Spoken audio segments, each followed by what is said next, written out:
esse é o capítulo do dia e se você gosta de assistir a novela Sim a Moça, se inscreva no canal e ative o sininho. Vamos ao vídeo. Na tipografia do Augusto, Rafael, Rodolfo e Fontes estão conversando. Rafael imprime uma cópia do artigo que ele escreveu contra o Barão e entrega para o Augusto. Augusto pega o artigo e olha para o Fontes e diz: essa é a prova do artigo do Rafael, amigo. Convém o doutor dar uma lida. E o Rodolfo diz: vai sair no próximo número do seu jornal? Augusto diz sim. Rafael diz: daqui por diante não iremos mais poupar o Barão. Fontes lê o artigo e diz: você vai assinar isso, Rafael? Rafael diz sim. E o Fontes diz: é uma acusação frontal e pesada. Rafael diz: faz parte da história da vida do Barão, contada pelos seus escravos que sofreram nas mãos dele. Augusto diz: acho que terei que publicar a história do Barão em capítulos. Rodolfo diz: não estamos sozinhos nessa luta, meu pai. Augusto diz: como assim? Fontes diz: nos oferecemos para defender os escravos do Barão que estão presos na delegacia.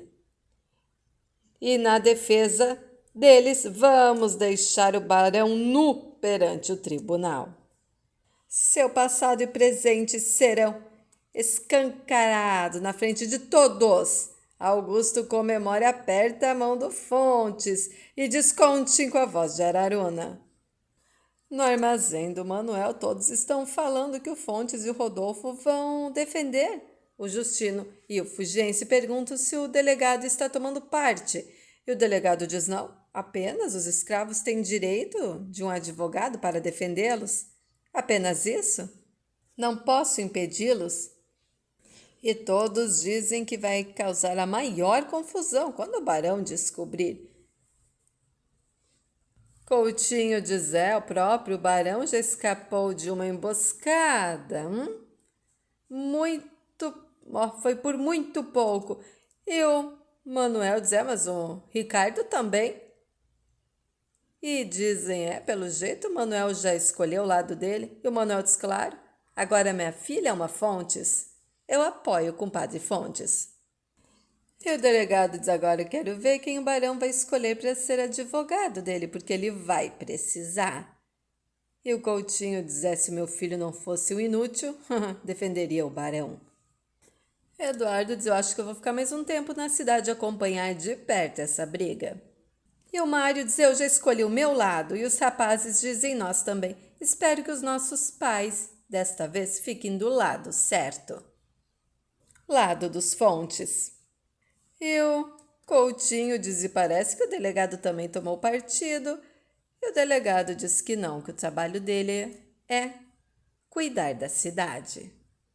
Enquanto Augusto mostra o jornal para o Frei José, e o Frei José diz: a confusão está declarada, amigo. Nisso, os rapazes, o Mário, chegam na tipografia e dizem que estão do lado do Augusto e dos Fontes. E o Frei José diz: tudo muito bonito, mas quero ver quem vai levantar a bandeirinha aqui contra o Barão quando o jornal circular e cair nas garras do Barão. Enquanto o Bastião está levando o Justo e a Balbina para a fazenda do Barão, sim, a moça chega na delegacia e exige falar com Justino e com Fulgêncio. Os guardas dizem que não pode, porque o delegado não está e ela entra mesmo assim. O delegado chega e pergunta o que está acontecendo e os guardas dizem que ela chegou ali e foi entrando para falar com os escravos. Na casa do Barão, Cândida vai agradecer o Barão por permitir que a Balbina vive ali com a Abá. E o Barão diz: mas eu quero ela nos fundos, na cozinha, no máximo, no quarto da Abá. Não andando pela casa. E a Cândida diz: eu tenho mais uma coisa para pedir.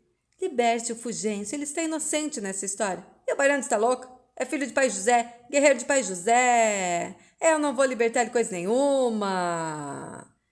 E a Cândida diz: tá bom. E sai, o Barão fica furioso. E fica dizendo: eu dou a mão, querem um braço, querem tudo, o que é isso? E o Barão diz: agora eu preciso raciocinar. Com a chegada dos italianos, eu preciso saber quantos eu pegarei. Sei que virão com as famílias, não poderei separá-los. Terei que aceitar o lote como vier. Eu preciso pensar o que eu vou fazer. Enquanto sim, a moça está conversando com Justino e com Fulgêncio. Sim, a moça diz, Justino, o que você fez foi muito cruel. E o Justino diz, era eu ele, sim, Aninha. E eu cumpri a promessa de pai José. E assim a moça disse, sim, mas você sabe o que vai acontecer com você agora? E o Justino disse, sim. E assim a moça diz, e vocês sabem se a mãe de vocês, a Balbina, tinha um filho chamado Bastião? E o Justino e o Fulgêncio dizem que não se lembram, não. E assim a moça dizia que ela reconheceu o Bastião como filho dela, e o Bastião a reconheceu como mãe, quando viu que ela não tinha um dos dedos da mão. E o Justino disse, espera aí, agora eu me lembro do molequinho, o Bastião, claro, mas não é filho da mãe, não. É filho da nossa tia, claro, é filho da Virgínia, não é filho da nossa mãe, ele foi vendido junto com a nossa mãe. O Bastião é filho da Bá. E o Justino dizia, agora eu me lembro, ela chegou com ele nos braços. É o Bastião, o filho da Bá. Sim, a moça fica muito feliz e diz, a Bá vai ficar muito feliz quando souber. Enquanto o Bastião, Balbina e o Justo chegam na fazenda. Na casa do Rodolfo, Rodolfo disse sim, a moça, por que você foi falar com eles? E assim a moça diz, eu precisava saber se as minhas suspeitas eram verdadeiras e eram. Rodolfo diz, o que você está falando? E assim a moça diz, o Bastião é filho da Bá. Ele foi vendido junto com a Balbina. E o meu pai sabia de tudo e ficou vendo a Bá sofrendo. E com o filho lá ao lado sem saber. O meu pai foi muito cruel. Rodolfo diz, eu não acredito. E assim a moça de Zabalbino reconheceu como filho. Claro, o criou, levou ele, nenenzinho, nos braços. E ele a reconheceu como mãe, porque ela o criou. Enquanto Balbina, Justo e Bastião chegam na porta lá da cozinha da casa da Cândida. E a Cândida e a Bá dizem para Balbina entrar. Balbina, toda desconfiada, dizia assim a Maria. Hã? E o Bastião diz, mãe, mas ela já bateu as botas faz tempo. E a Bá diz, você chamou a minha irmã de mãe? E o Bastião disse sim. Ela me reconheceu como filho. Eu sou filho dela e de pai José. E a Balbina diz, é ele, meu filho. Eu reconheci. Cândida diz, não pode ser, Bá. E a Bá diz, tem certeza que o Bastião é teu filho? E a Balbina diz, sim, tenho certeza. E a Bá diz, e o meu filho que você levou com você? E a Balbina diz que bateu as botas, no que foram vendidos pelo barão. Bá chora muito. Balbina diz, eu não pude fazer nada, eu dava mamar para os dois, eu amamentava os dois. Mas eu não pude fazer nada. Bá chora muito quando a Balbina diz isso a ela. Bá sofre muito. Cândida tenta acalmar a Bá e pede que o Bastião leve a Balbina no quarto da Bá. Na delegacia, o Justino e o Fulgêncio estão conversando sobre o Bastião. E o Fulgêncio diz, como a gente não percebeu isso antes, irmão? E o Justino diz, mas como que nós ia saber, nós era pequeno?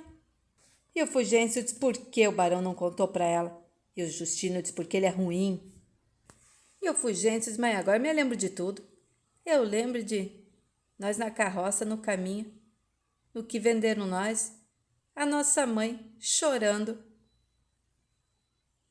porque o nosso irmão tinha batido as botas. Eu me lembro muito bem disso.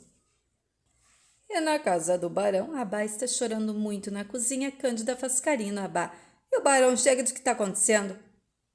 E a Cândida diz, a irmã dela acabou de chegar. E o barão diz, por isso está chorando? E a Cândida diz, não, porque a irmã dela disse que o nenenzinho da Bá, quando foi vendido junto com ela, bateu as botas.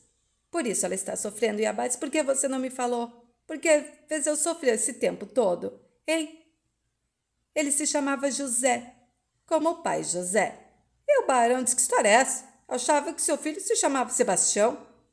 E a Cândida diz, o quê? Você achava que Sebastião era filho da Bá? E não falou nada, Ferreira? E o barão disse, sim, eu comprei ele achando que era filho da Bá. Por isso que eu comprei ele.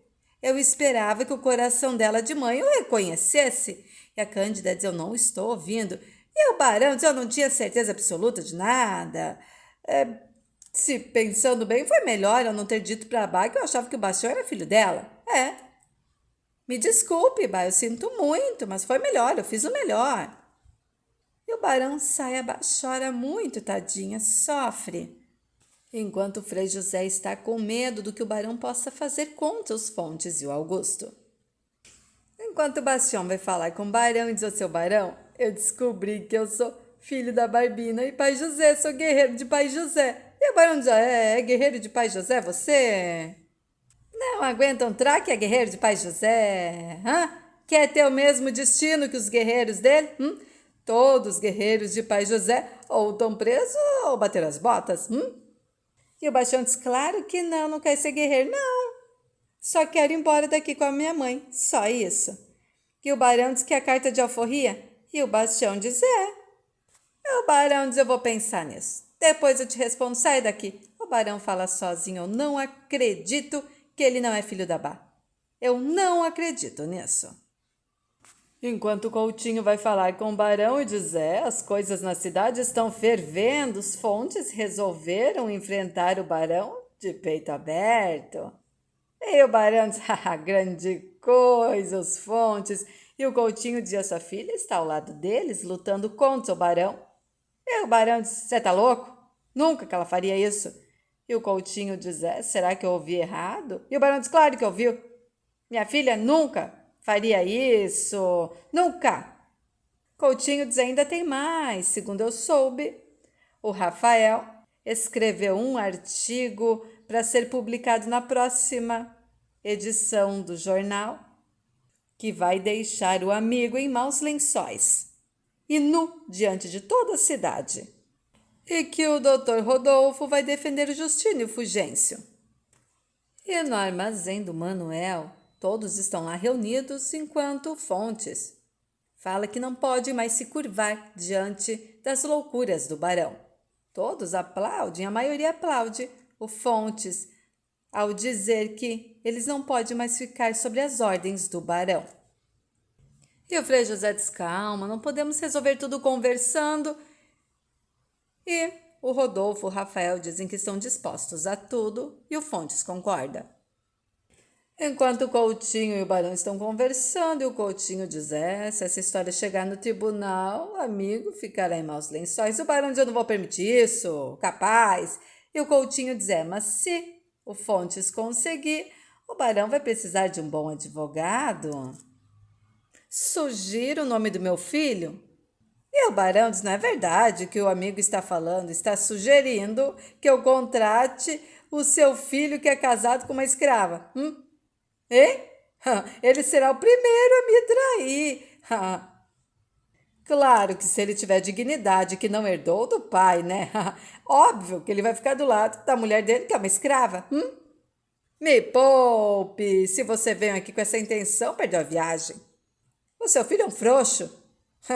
Eu tenho um desprezo pelo seu filho, desprezo. E o Coutinho furioso diz, achei que o amigo fosse me agradecer por ter vindo lhe alertar.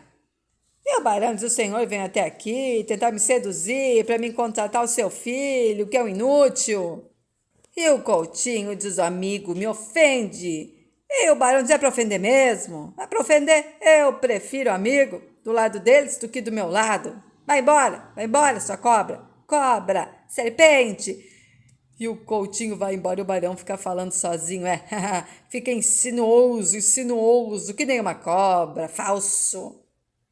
E no armazém do Manuel todos estão conversando e alguns dos fazendeiros dizem que o barão não vai ser punido por isso, que nunca um senhor de escravos foi punido por excessos e que as leis contra os maus tratos aos escravos sempre existiu, mas nunca ninguém as respeitou. E que como o barão tem muito prestígio, não vai acontecer nada ao barão. E o Rafael diz que a abolição são favas contadas, que ninguém vai fazer nada para defender o barão, se ele for a julgamento. Nisso o delegado chega e pergunta que reunião é aquela. Na casa do barão, o barão está bufando e diz, Cândida, dessa vez não terei pena de ninguém, irei destruí-los. E a Cândida diz, o que está acontecendo, Ferreira? E o Ferreira diz, está acontecendo que aquele doutor Fontes, o infeliz do filho dele, querem me levar Ao tribunal, isso que eles querem fazer. E você quer que eu os perdoe, é isso? Ah, me poupe. Cândida disse acalme. E o barão disse, calma o quê? Pois sim, eles não perdem por esperar. O Fontes, o Rodolfo e o Rafael não perdem por esperar. Vão receber o peso do meu braço, isso que eles vão receber. Ah, se vão, canalhas! O barão sai bufando e a Cândida diz o que eles pretendem com isso. O quê? E a Juliana leva o jornal para assim a moça ver antes de ser publicado. E assim a moça diz que aquilo é apenas a verdade. Que as pessoas da cidade precisam parar de ter medo do barão. Enquanto o José Coutinho e Adelaide estão conversando. Adelaide diz, o doutor Rodolfo, o pai dele, estão loucos. E o José Coutinho diz, não é só eles. O Augusto, o Rafael. E a moça também está ao lado deles. E Adelaide diz, e você? E José Coutinho diz, eu vou estar ao lado deles. Porque com certeza a essa altura o meu pai já correu contar tudo para o barão que está acontecendo. Enquanto o fofoqueiro do Coutinho vai falar com os Fontes e diz, eu fui tentar ver se eu consegui uma reconciliação e fui falar com o barão e o Fontes diz, deu com a língua nos dentes. E o Coutinho diz, eu só queria evitar o pior. Vocês por acaso acham que o barão vai deixar essas ofensas sem respostas? E o Fontes diz, dessa vez o amigo vai ficar de que lado? O Coutinho enrola e o Fontes diz, o amigo vai ter que sair de cima do muro e escolher um lado. E o Rodolfo diz, senão o amigo vai cair com a bunda na água, isso sim. Enquanto isso, gente, na fazenda do barão, o Bastião e o Justo estão espiando o barão conversando com os jagunços e o barão diz para os jagunços que ele não quer que eles tirem a vida de ninguém, só para assustar a todos. E um deles diz, e se a moça gritar na tipografia, podemos pôr fogo na casa? E o barão diz, só se precisar, gente. E o barão manda os jagunços irem para a cidade para se vingar do Augusto. E esse foi o capítulo do dia, gente. A novela tá pegando fogo. O que vocês estão achando, hein? Escreva nos comentários qual é o seu personagem favorito. Muito obrigada e fiquem com Deus.